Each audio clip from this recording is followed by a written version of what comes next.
Olá para você que acompanha a gente aqui na TV Câmara Guarulhos. Está no ar mais um programa Ponto de Vista. E hoje a gente vai conversar com a educadora ambiental e também fundadora do projeto Lixo do Bem, Vanessa Hatayama. Vanessa, é um prazer receber você aqui na TV Câmara. Olá, muito obrigada, Renato. O prazer é todo meu.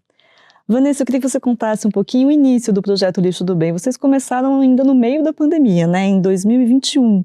Conta pra gente como é que foi ter essa ideia nesse período tão desafiador, começar um projeto do zero nesse momento. Sim, na verdade a primeira ação que nós tivemos embrião do projeto foi em março de 2021. Foi no momento que a gente estava naquela situação de tranca-solta e nessa época especificamente eu lembro que a gente estava na fase vermelha e até a coleta seletiva foi suspensa. E aí me ocorreu, um dia eu estava em casa, a gente não teve tanto prejuízo porque a gente conseguia trabalhar em home, né? Mas, não sei, me ocorreu que, eu falei, meu Deus, e os catadores, eles estão vivendo do quê? Né? Nesse período em que a gente não pode nem dispor os nossos resíduos para coleta. E aí eu acabei me juntando, fiz uma ação entre amigos, a gente conseguiu arrecadar um pouquinho, passando um pouco de 100 cestas básicas para os catadores cooperados de Guarulhos, né? Eu já tinha contato com o pessoal da prefeitura por conta dos cursos Lixo Zero que eu tinha feito. E aí fiz contato com eles, tomei a informação de quantos catadores eram em média e graças a Deus a gente conseguiu arrecadar a cesta básica para todos. E aí, a partir daí, esse tema não sai mais da minha cabeça. E aí, em maio, eu fiz a primeira ação, efetivamente, né, com o nome de Projeto Lixo do Bem, que foi uma intervenção no meu condomínio para conscientizar os moradores, né, da coleta. Embora a gente já tivesse essa separação lá, eu queria que eles entendessem que pessoas estão além dos nossos resíduos, né? Que elas manipulam e nesse meio tempo eu descobri que a qualidade de como o resíduo chega lá, se ele chega limpo, chega sujo, isso tudo interfere na ponta final ali da linha, né? Inclusive no valor que eles conseguem comercializar esses itens.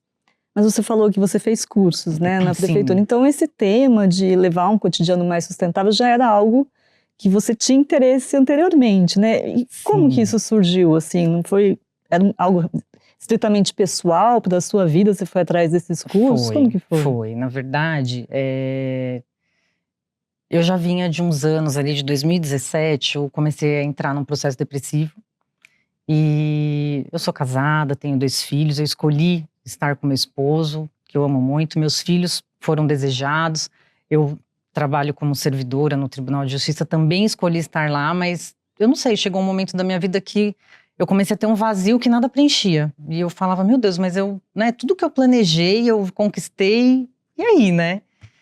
E eu comecei a entrar num processo terapêutico, e nesse meio do caminho eu comecei a buscar coisas diferentes, assim, que não tinha nada, nenhuma relação com a minha rotina, com o que eu tinha estudado, com o que eu trabalhava, enfim. E aí eu recebi num grupo de WhatsApp um dia um curso chamado Voluntários do Planeta. A propaganda, na verdade, né? Que é um curso Lixo Zero oferecido aqui pela Prefeitura de Guarulhos, para quem não conhece nada sobre o tema. Então era um curso realmente para mim, né? Uma pessoa leiga no assunto. E aí fiz esse curso em 2019. Fiz o curso, saí de lá, já comprei a composteira. Porque eu adorei, falei, nossa, que tema diferente, coisa legal. E eu sempre tive uma veia assim social. E aí comecei a compostar. E em 2021, então assim, esse tema já estava me rodeando, na verdade, né? E em 2021, eu já tinha feito mais 2 cursos nesse interim, pela prefeitura também, no Lixo Zero. E me despertou nessa questão da pandemia, né? A relação com a dificuldade que os catadores estavam vivendo naquela época. Todo mundo estava, mas eu acho que para eles, especialmente porque envolvia ali o labor deles, né? Eles não tinham de onde tirar renda, então eu acho que foi isso que me chamou, mas foi uma consequência mesmo. E você pode falar um pouquinho de quais são hoje os objetivos, que tipo de ações vocês desenvolvem no projeto Lixo do Bem? Vocês começaram com essa ação mais pontual, mas hoje vocês já têm um leque de ações, né? Sim. Na verdade, a minha primeira preocupação foi essa questão de suprir o básico, né? Eles precisavam de comida, precisavam ter o básico ali para passar por aquele momento. Aí, quando eu percebi que eles faziam renda do resíduo e que para o resíduo, para que eles conseguissem ter uma renda melhor, o resíduo precisava chegar em melhores condições para eles. Só que a maioria das pessoas, dos consumidores finais, a gente não tem consciência disso, né? Então, acabou que foi puxando, uma coisa puxou a outra. Então, eu comecei a pensar, falei, bom, preciso contar para as pessoas que tem famílias que dependem desse resíduo, que esse resíduo, se ele chega, por exemplo, nesse ano de 2021, o papelão, se ele era limpo, aquele papelão, por exemplo, de caixa, que a gente recebe produtos, enfim, esse papelão valia 75 centavos o quilo. O papelão de caixa de pizza, por exemplo, que é um papelão mais sujo, que ele já chega deteriorado, ele valia 25 centavos. Então, a garrafa PET também, o preço variava muito dela limpa para ela suja, com resíduo. E eu acho que se está no nosso poder, né, é melhorar a condição de vida das pessoas, numa época que a gente mal tinha dinheiro para gente. Muita gente passou dificuldade financeira, né, na situação da pandemia. E poder contar para as pessoas que só dela melhorar a situação do resíduo dela, ela vai poder ajudar outras pessoas, eu achei que era uma oportunidade. E também a questão do nosso município oferecer a coleta seletiva. Porque eu lembro que na época eu acessei uma pesquisa que me chamou bastante atenção. Porque ela falava que aqui a gente estava começando e a gente teve uma prorrogação aí da ampliação da coleta por conta da pandemia. Mas, por exemplo, em São Paulo, no município, a coleta já é instituída há 30 anos. E só 4% das pessoas enviam os recicláveis para reciclagem. Então, assim, é uma estrutura que é subutilizada, né? E eu não queria que isso acontecesse aqui em Guarulhos. Então, comecei a fazer campanhas no sentido de contar para as pessoas: olha, a gente tem coleta seletiva, então vamos separar o material. Essa era a primeira coisa que eu queria difundir. E na sequência, falar: olha, então, mas o seu resíduo vai ser manipulado por outras pessoas.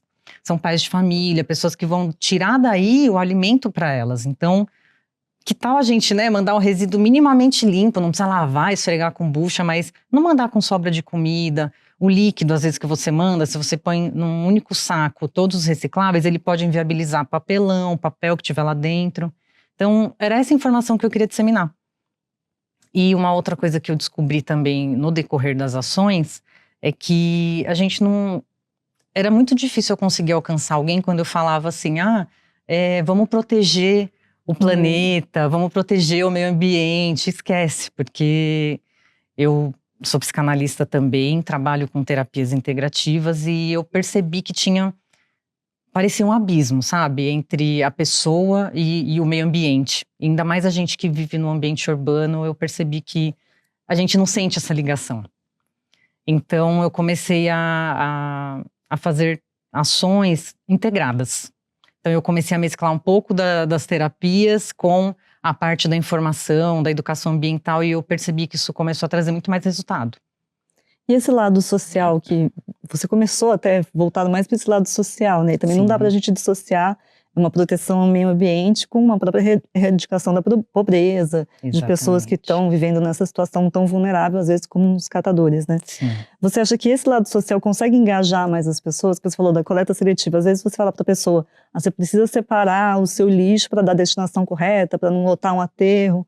Tem menos apelo do que você falou, mas tem uma pessoa que depende desse lixo para viver. Você acha que o lado social pega mais? Com certeza. Quando eu falo, olha, precisa cuidar do meio ambiente, parece que eu escuto grilos, cric, cric, ao fundo. Mas quando você fala que tem uma pessoa por trás daquele resíduo, que depende dele para levar alimento para a família, que indústrias vão usar esse resíduo e quanto melhor tiver a qualidade dele, ele vai ser melhor para todo mundo. Para a família que vai conseguir vender por um valor melhor, para a indústria que vai conseguir utilizar esse item em itens variados, né? Porque dependendo da condição que esse resíduo chegar lá, o reaproveitamento dele é mais restrito. Então, com certeza, o apelo é diferente. Eu não sei se você lembra, em 2021, que a gente teve um boom do reaproveitamento das caixinhas Tetra Pak. Que o pessoal começou a cortar, limpar e fazer manta térmica para moradores de rua. Sim, vocês no projeto fizeram uma parceria, né? Sim, o nosso projeto ele não montava as mantas, mas a gente fazia o quê? A gente arrecadava as caixinhas, na maioria das vezes limpa, mas quando não vinha a gente arrumava voluntário para lavar, cortar, e a gente encaminhava para ONGs que faziam esse trabalho, que tinha equipe de costura, que montavam mesmo as mantas. E esse foi um caso que foi incrível, porque era assim, todo mundo trancado, as pessoas passando dificuldade financeira, mas a solidariedade, né? A gente, graças a Deus, a gente tem isso muito forte, que é a conexão com o outro, de alguma forma. E quando eu falava, gente, essas caixinhas é pra gente fazer manta térmica para morador de rua, e eu não sei se você se recorda, mas em maio de 2021 foi o inverno mais intenso que a gente teve em mais de 40 anos. Então, foram os extremos, assim, as pessoas precisando muito e a gente conseguindo fazer muito pouco.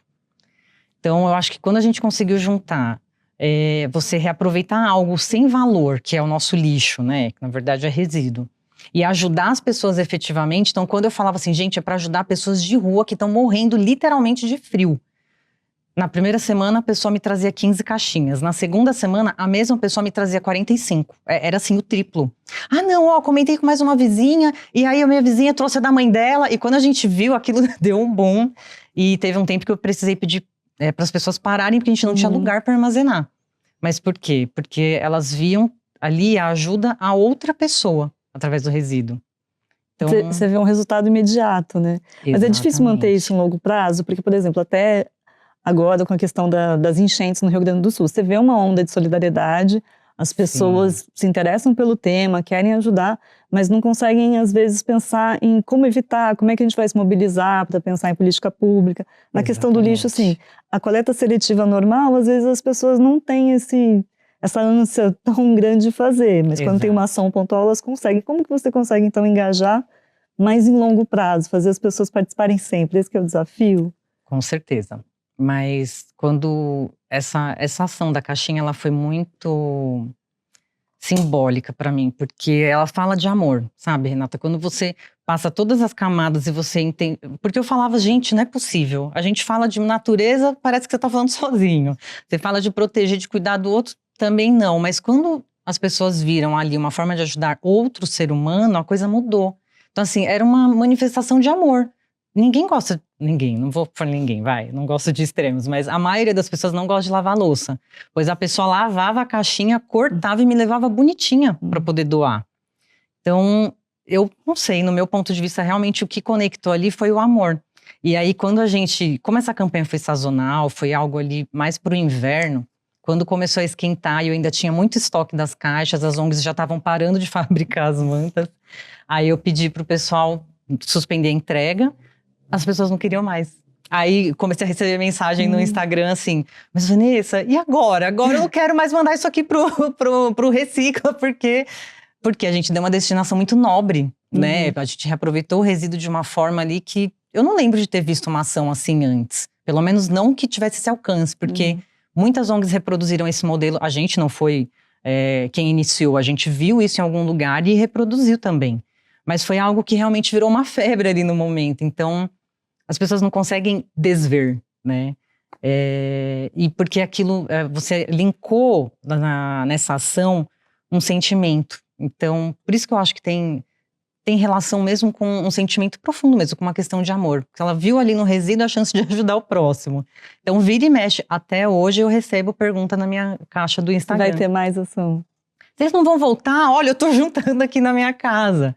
Aí eu oriento, falo, olha, se você é de Guarulhos, a gente já tem coleta seletiva. Não tem problema mandar para coleta, fique tranquilo, porque na seletiva eles vão mandar para centrais de reciclagem e eles comercializam esse produto. Fique tranquilo, isso não vai pro aterro, não vai parar.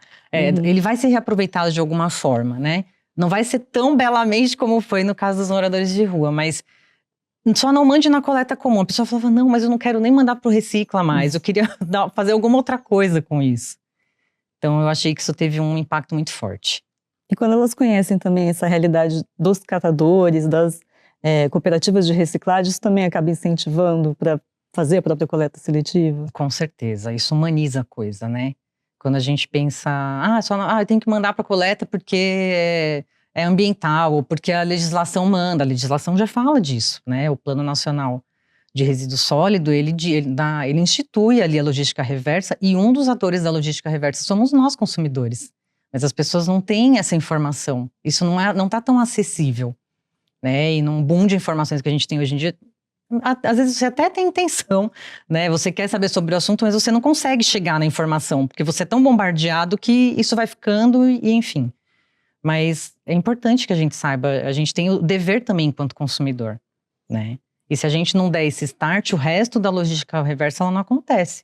Então, se eu, enquanto consumidor, não direcionar adequadamente o meu resíduo, é o caso da pilha e bateria, que eu faço bastante a campanha.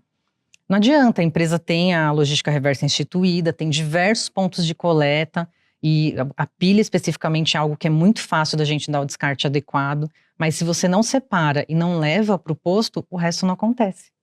Tá certo, vou querer detalhar mais um pouquinho essa questão de logística reversa, mas a gente vai fazer um pequeno intervalo. Daqui a pouco a gente volta com esse ponto de vista, recebendo a Vanessa Hatayama. Não saia daí.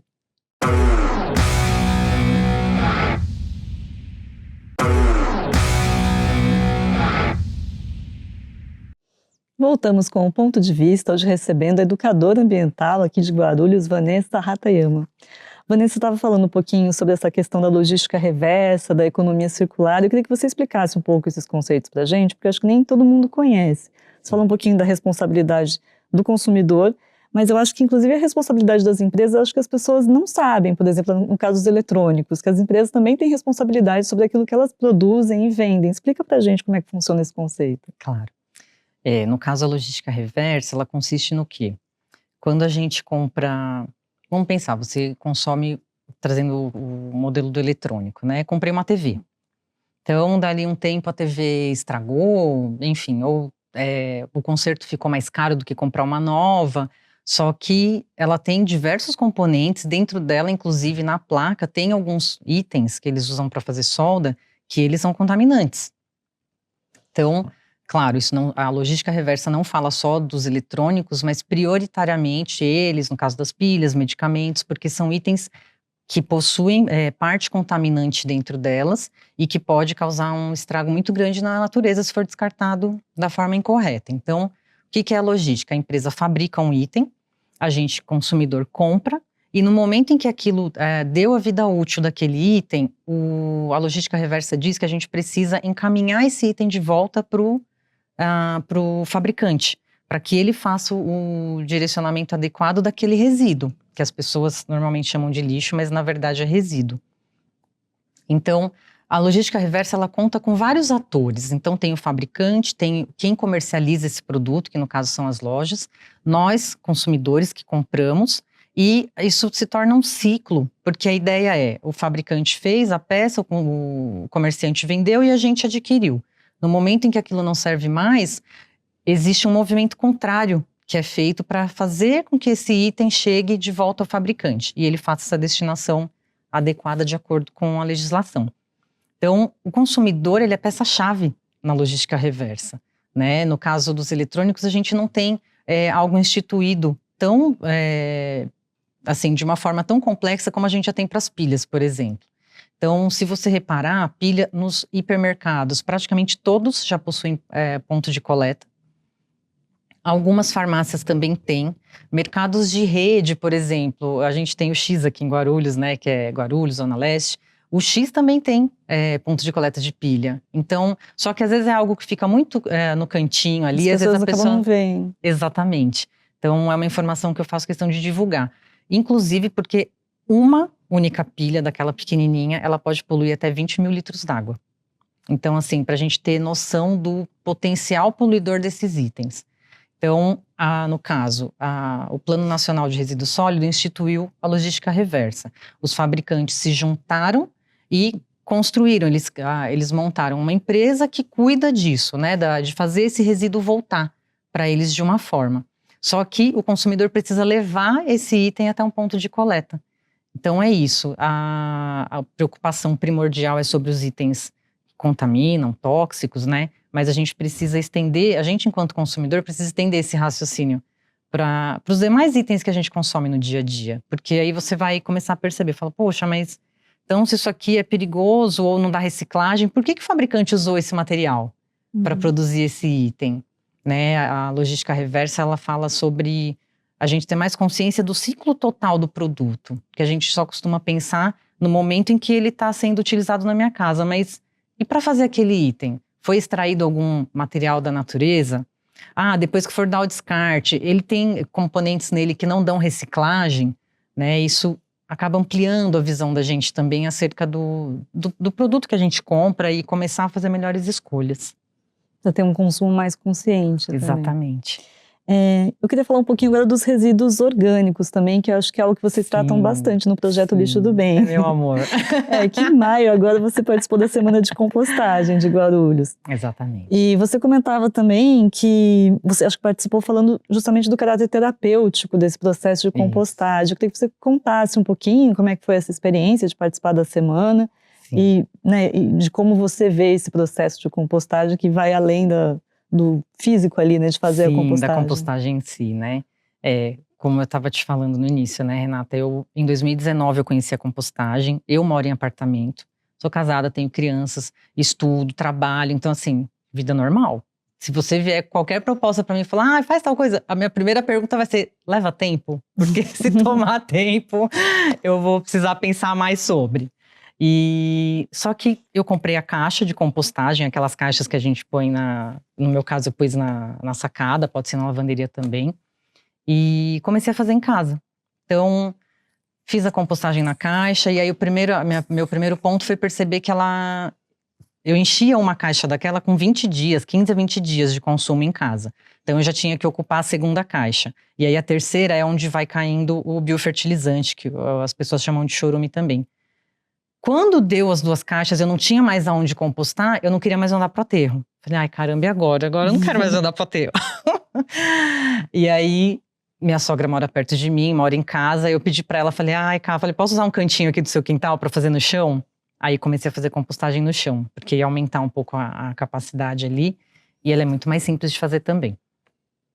Desde então, eu comecei em 2019, e em 2021, aí nesse meio tempo, né, eu conheci como estudante, depois como praticante, né? Eu já recebia terapias integrativas, sempre gostei dessa linguagem de integrar mesmo, né? De todas as nossas partes.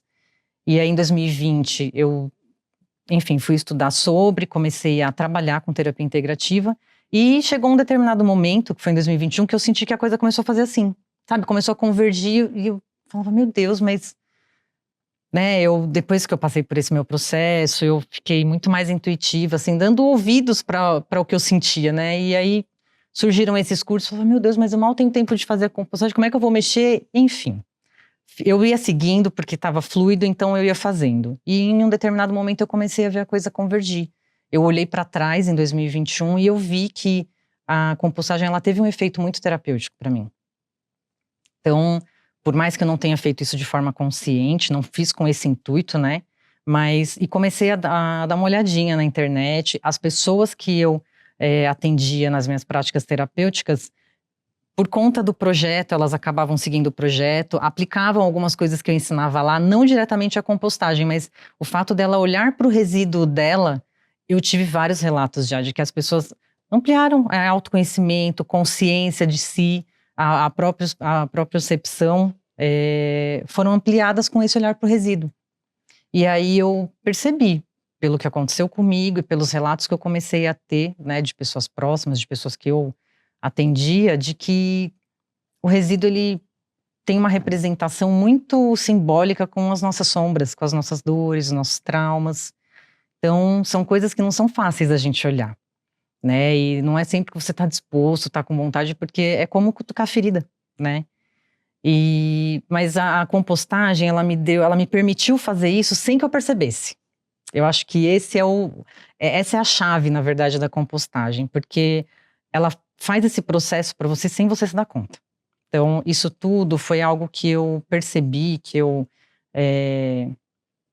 me dei conta, mas depois, olhando para trás, né? Depois de 2 anos já que eu fazia compostagem, não foi algo que eu percebi ali imediatamente. É como uma academia, você frequenta a academia e no início você não vê resultado, né? Você não percebe ali a olhos nus o resultado no seu corpo, mas 2 anos você fazendo musculação ou qualquer prática, né? Na academia você nota o resultado no seu físico, né? Então foi o mesmo processo com a compostagem e eu acho que ela... Porque o que é a compostagem, Renata? Você pega coisas que a gente chama de lixo, né? Que na verdade não é lixo, é resíduo, mas a gente chama de lixo. Então você pega folha seca, galho seco, a poda ali de jardim, pega os restos de comida, pré e pós-preparo e junta os dois. E nessa mistura acontece um processo químico em que essas 2 coisas que não servem mais para a natureza se tornam numa coisa nova, que é o alimento para a natureza, que é o adubo, né? O material ali, o humus. Então, é transformar duas coisas que não servem em uma coisa totalmente nova, cheia de nutriente. Porque é o sistema da natureza, né? Se você pensar na floresta, é esse o sistema que acontece. Ela perde ali fruta, os frutos, né? No caso, as folhas, aquilo cai na terra, mistura com vento, a água vai chovendo, e aquilo forma um alimento, né? Ela se retroalimenta. É um sistema que se retroalimenta. E a compostagem, ela ensina isso pra gente. Então, eu comecei a ver que, sutilmente, no tempo da natureza, eu comecei a lidar melhor com as minhas questões. Eu comecei a encontrar saída para o que antes eu não via, né? Comecei a ver de forma menos dolorida alguns fatos. Então, eu acho que foi uma compostagem que aconteceu, né? De sentimentos ali. Então, eu super indico, e cada vez mais pessoas que eu converso já do meio, grupo de compostagem, eu ouço cada vez mais relatos sobre isso.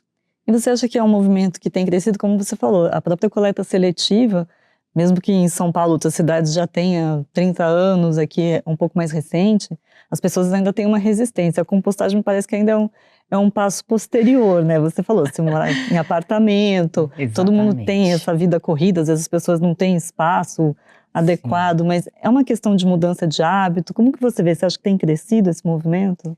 Você colocou perfeitamente, Renata, é isso. Eu tenho a impressão que é difícil ouvir alguém falar que composta e que não separa os recicláveis. Me parece que é um processo gradativo. Então, você começa tomando ciência do seu resíduo no geral. Você fala, nossa, eu misturava tudo isso aqui, não pode. Então tá, orgânico e rejeito para um lado e reciclável para outro. Esse é o primeiro passo. E ali, depois de um tempo, você começa a falar, poxa vida, mas todo esse resto de comida eu posso compostar? Não tem um jeito? E aí, agora, de novo, a coisa convergindo, né? Como eu fiz psicanálise, a compostagem, para mim, ela tem uma representação muito forte com o cocô para Freud. Porque Freud fala que o cocô para a criança é a primeira produção dela.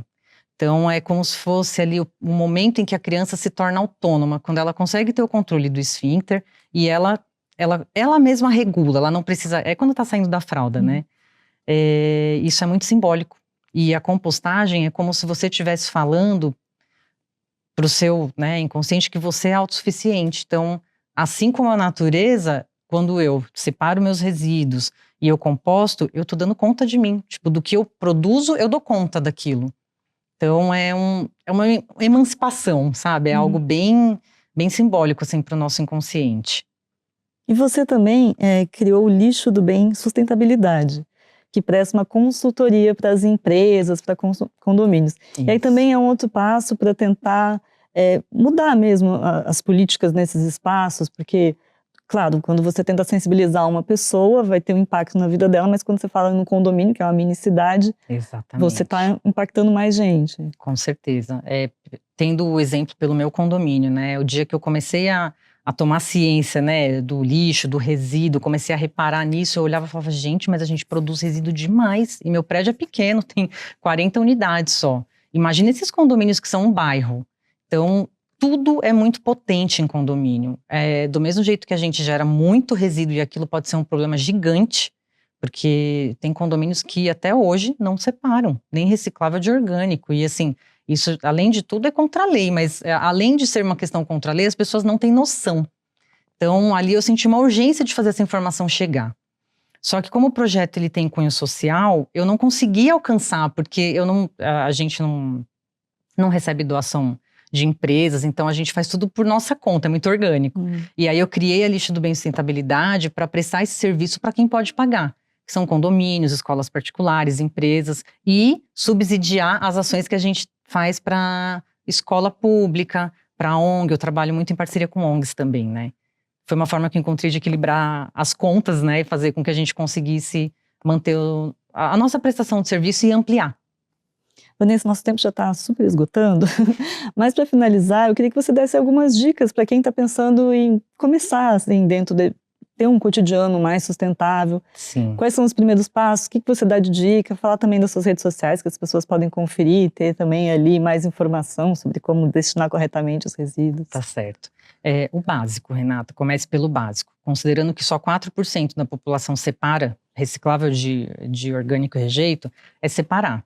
Primeiros recicláveis, tenha na lavanderia no quintal um saco para recicláveis e um saco para orgânico e rejeito num primeiro momento. E pilha e medicamento também não vai em nenhum desses dois, por favor, precisa separar. Reciclável você consegue olhar no site da sua prefeitura, seja Guarulhos, São Paulo. Eu também tenho esses links tanto no meu canal do YouTube quanto na página do projeto, tá? A coleta seletiva normalmente passa uma vez por semana, dependendo do local passa 2. Coleta comum, o pessoal já está acostumado, que é para onde vai, num primeiro momento, esse orgânico e o rejeito, que o rejeito seria o lixinho do banheiro. E pilha e medicamento, pilha você consegue levar normalmente nessas redes de supermercado grandes, e medicamentos nas UBSs, normalmente São Paulo já recebe, Guarulhos também, as grandes cidades normalmente as UBSs recebem, e as farmácias de grandes redes, Drogasil, São Paulo, elas costumam ter também uns totens nas lojas para você poder levar o seu medicamento vencido, sobra, ou mesmo a embalagem que teve contato direto, né, o vidrinho de xarope e tudo mais. As nossas redes, a gente está nas redes como @Projeto Lixo do Bem Oficial, e a gente tem uma página que é www.lixodobem.com.br, e na nossa página a gente tem um e-book gratuito que ensina a descartar medicamento e pilha, e lá tem todos os links. Clicou, pôs o CEP, não tem segredo. Então tá certo, obrigada, viu, Vanessa? Que agradeço. Bom, esse foi o programa de hoje, então, com a educadora ambiental Vanessa Hatayama, que também é fundadora do projeto Lixo do Bem. Muito obrigada pela sua audiência e a gente se vê no próximo Ponto de Vista.